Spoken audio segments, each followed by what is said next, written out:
So I have a story I want to share with you, and it shows off more of Fiji's wonderful hospitality. Last weekend, Kate and I, we went to a local show in town, and we happened to sit next to some Fijians.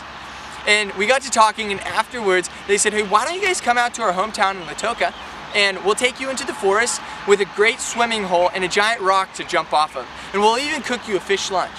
And I said, hey, let's do it. So we exchanged information from there, and we were communicating via email, which isn't the easiest for us because we don't have Wi-Fi all the time. And so we hopped on a bus headed to Latoka, which is about an hour north of Nandi, where we're staying.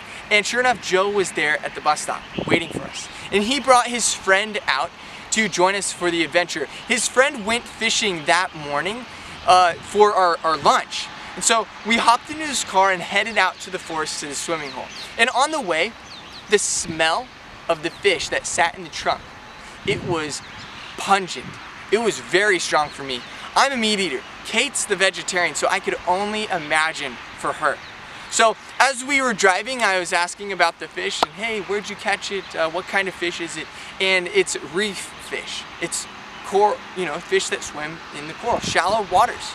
And so I know that reef fish can tend to give you food poisoning, but I didn't get food poisoning, which was great.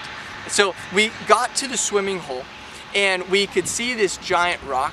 We could see this giant tree next to this rock, and his friend immediately jumps out of the car and climbs this tree that sat probably 10 feet over this rock. It was probably 50 feet in the air. And he climbs this tree to the top and jumps off into the swimming hole, and we're like, whoa! So I get out of the car, I quickly climb this tree, and I'm like, then I quickly climb down. I do not do those kind of heights. I did the rock, which was in my playing field, which was really fun. So while we were swimming in the swimming hole, Joe brings the food out of the car. He starts up his fire, and he starts it in a very unconventional way. He uses the inside of a coconut to kindle this fire.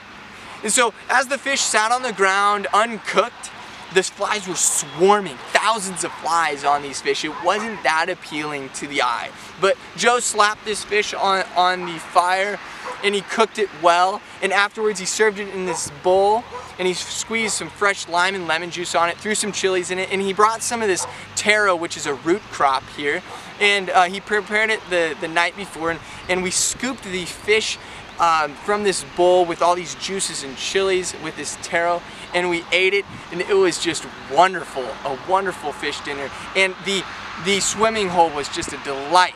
So the Fiji hospitality exceeded my expectations.